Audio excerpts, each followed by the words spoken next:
The following program may contain subject matter and language suitable for mature audiences.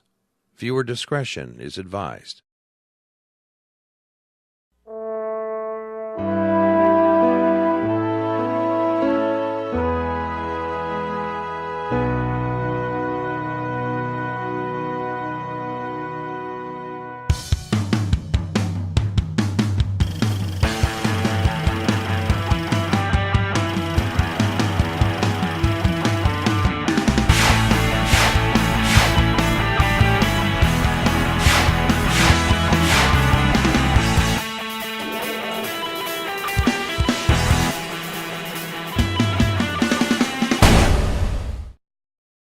And welcome back to episode number 2. My name is Jeff. And my name is Norm. No! His You know name what? is Norm. My name is You Jeff. think I did that to screw you up? I actually, that just came out wrong. Because I was thinking in my head, I should say his name is Jeff, but I said my name, and then I just kept the Jeff part. yeah. So I'm really apologizing for that. That's quite well, right. you know. Anyway, folks, get your seatbelts on for this show and make sure everything's cool, because today we're talking about safety. So, Jeff, do you want to introduce our first segment? All right, it's now time for a Meltdown Minute with Lou. Nope. Nope, I didn't. I was guessing. Lou's number 2. Fun fact. There you go. It's now time for Meltdown Fun Facts. We have some safety tips from the Government of Canada. Keeping it Canadian today, Jeff. Oh, okay.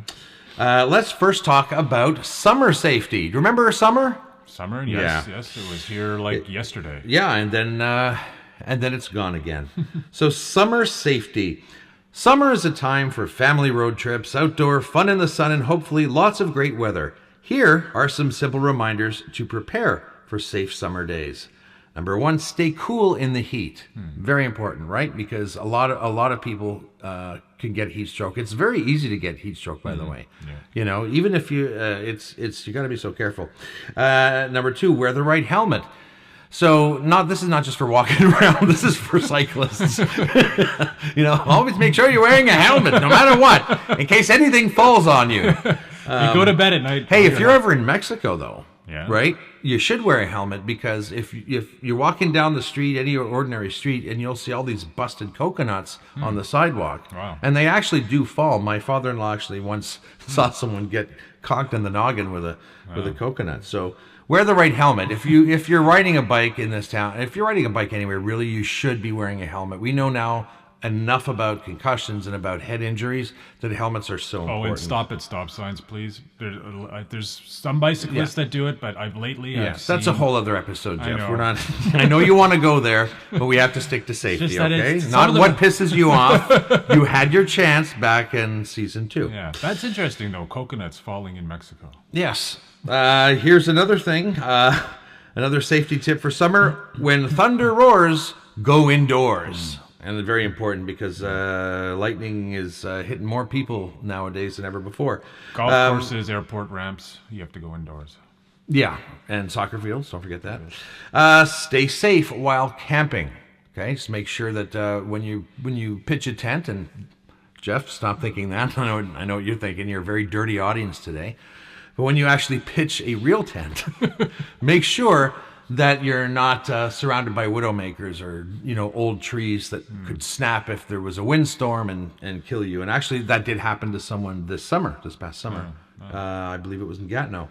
Another point: avoid the bugs. Easy, just if you see bugs, go the other way. I mean, try to avoid bugs, because bugs are nasty little creatures that can, bite you and fuck you up. Pack an emergency kit. That's a good idea. Pack an emergency kit with things in it in case you have an emergency. Keep food fresh. So if you're going, let's say, on a hike or whatever, or you're camping for a few days, make sure you've got something to be able to cool food that should really stay cool, because, some people will make sandwiches with mayo in them and then they just sit for days and whatever. Not a good idea. So try to keep your food as fresh as possible. Here's another point: make a safe splash. So when you're going to be swimming, if you're going into a body of water that you're not familiar with, You know, it's important to know where the rocks are, you know, try to determine how deep things are. If you're going to dive in, it's probably best to get in first and survey before you dive. And then if you're going to dive, wear a helmet. Especially in Mexico. And avoid the bugs. Avoid the bugs. And of course, our last summer safety tip is stay safe on roads. Whether you're a driver, whether you're a cyclist, whether you're a pedestrian, it doesn't matter. Stay safe. Know your surroundings. For God's sakes, people, put your phones down even if you're walking. You shouldn't be looking at your phone when you're walking or when you're driving or when you're cycling. Very important. Be aware of your surroundings because it only takes a second for an accident to happen. 1 second. See how I did that? I went off on a tangent just like you did. We're going back to season 1. That's okay. It's nice 2. to... Was that season 2? Yeah. All right. Keep track. I know it's like we've done 5 seasons or something. Okay, now we're going to switch things up and talk about something more seasonal. 7 steps to cold weather safety. Winter weather has arrived in much of the country. Do you know the signs of hypothermia and what to do if you get frostbite? Here are some tips. Number 1, listen to the weather forecast. I can't think of anything I do other than that before I go somewhere. Almost every day, even in the summertime, I want to know, is it going to rain? Is it going to? But in the wintertime, it's even more crucial, right? Because that kind, icy roads and stuff can really, really make a difference on your day. Another point, plan ahead. And of course, Jeff said, plan your path, PFP. So plan ahead. Dress warmly. All I can say to that is, duh, it's winter. Of course, dress warmly. Don't be an idiot. Don't think you can go out and look cool, because you've got to stay warm, right? I mean, bad things can happen to you if you're not prepared. Frostbite. 100%. You don't want to lose a toe. Trust me. I haven't, but trust me. Here's another point. Seek shelter. Okay, so if bad weather comes and you don't, you want to try and make it through there, but you're not sure, it's okay to pull over. It's okay to, go somewhere where you can stay out of harm's way. Here's another one. Stay dry. So if let's say, you're in the wintertime, you get soaking wet or it's freezing rain or what have you, as soon as you get home, my gosh, get out of those clothes. Don't go and just stand in front of a fireplace. It's a proven fact, right, that wet clothing actually will suck the heat out of a person's body faster than air will. So be very careful. Keep active. If you're cold, you're outdoors, whether you're skating, skiing, walking, or whatever, the more you keep moving around, of course, your circulation is good, the blood goes through your body, and it just keeps you warmer. And then lastly, be aware.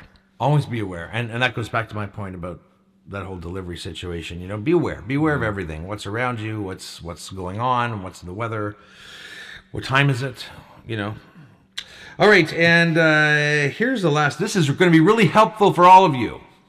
How to prepare an emergency car kit. Now, Jeff, do you think you know all the things that you should have in your car in wintertime? Flashlight? Okay, yeah, that's just one thing. And that's great. Now, I just don't think that's enough. I didn't say that was all. Yeah. But I thought you were going to list off a bunch of things and you just stopped the flashlight. Food? Sure. Listen, let's talk about that. How to prepare an emergency car kit.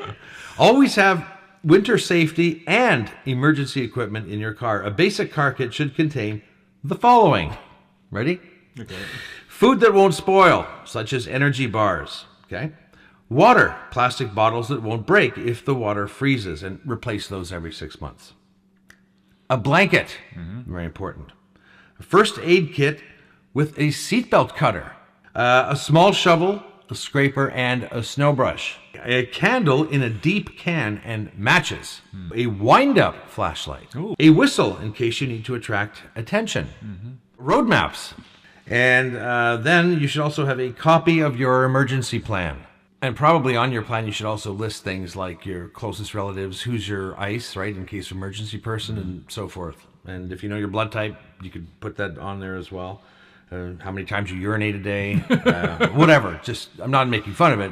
I'm just trying to add things. So I can truly call this our own. All right, and here's some items to keep in your trunk. And no, a dead body is not one of them.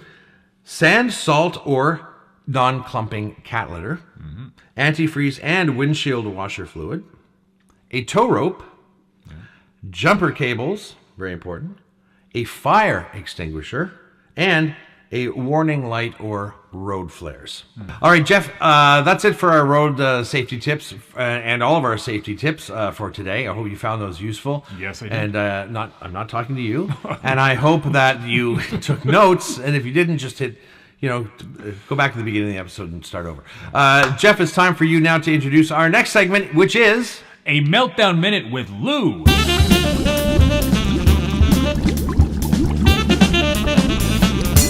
We live in a dangerous world, folks, and I understand that there is a huge emphasis now, or for the French, emphasis, on safety, on making sure that nothing bad ever happens to anyone ever, right? And that's just not how life works. I hate to tell you, folks, sometimes bad things are going to happen. And the whole point is how you deal with those bad things, right? I'll give you an example. I'm at the mall, and there's some kids with their mom shopping, and she's got the kids in a harness and a couple of leashes, because they're not free-range kids, folks. That's part of the... I find that weird. By contrast, when I was a kid in grade school, one of our games was we'd get the biggest, toughest guy, the guy who's like in grade 5, but he's got a mortgage for some reason. He always looked like he was 40, that guy. And then he'd get you to go up against the wall, and then he'd push your chest in till you blacked out, till the eye rolled back in your head. I won, you'd say, when you regained consciousness. I'm rethinking the safety thing now. Thank you, Lou. And now time for some Meltdown stupidness. All right, so safety is today's topic, and here's a question. Is there such a thing as being too safe? This is a very interesting article.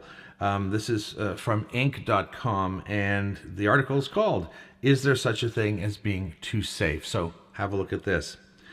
Mr. Bennett says he sometimes tracks his lunch treks, noting on his safety card how he will control for every possible threat on the way, from flights of stairs to the busy intersection outside the office. Is this due to a diagnosed disorder, such as an obsessive-compulsive disorder or an anxiety disorder? No. He's simply following safety protocol as spokesman for Rio Tinto Kennecott Mine, according to the Wall Street Journal.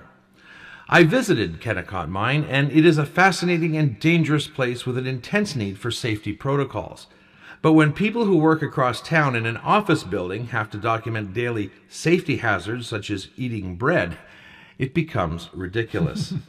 And that is the problem right there.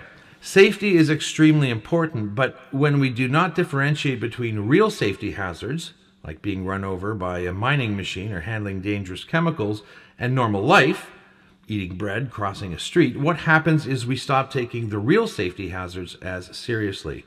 It's not that choking isn't a true danger, it is, but the chances of an adult employee choking are very, very small. Most choking deaths happen to small children and the elderly.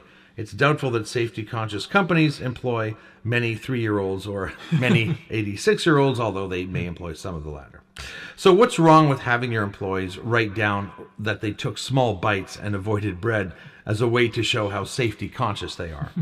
Well, not only does it distract them from actual work that needs to be accomplished, it makes us start to believe safe things like eating lunch are more dangerous than they are, and truly dangerous things like operating mining equipment are less dangerous than they truly are. If we have to document both activities the same way, we start to think they are equal. They are not. And it should be absolutely critical to remind employees that they are not equal. Most companies, of course, aren't this safety conscious. This is a good thing. The last thing we want to do is turn our workplaces into the ridiculous places our schools are, with their zero tolerance policies.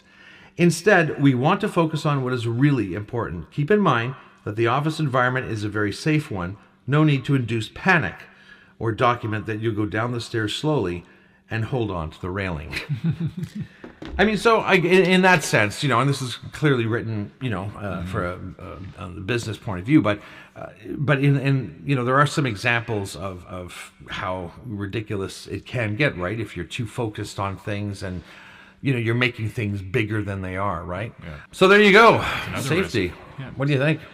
Well, I think safety is good. I think sometimes people overdo it. I think there's times when you kind of have to stumble and fall, as it were. Now, All right, so that's all for today's show. Next week, unless we put it off, we're going to be talking about procrastination. Jeff just gave me that idea that I should say that. Yeah. So if you thought that was funny, it was my idea, and if you didn't, it was Jeff's. But yes, procrastination. Why do we do it? Why do we put things off? Is it fear? Is it fear of the unknown? Is it just we're lazy? We're probably just lazy. That's what I'm thinking. But until then, please don't put it off. Join us for our show next week on procrastination. Until then, I'm Norm. and I am Jeff. And we shall see you then. Bye-bye.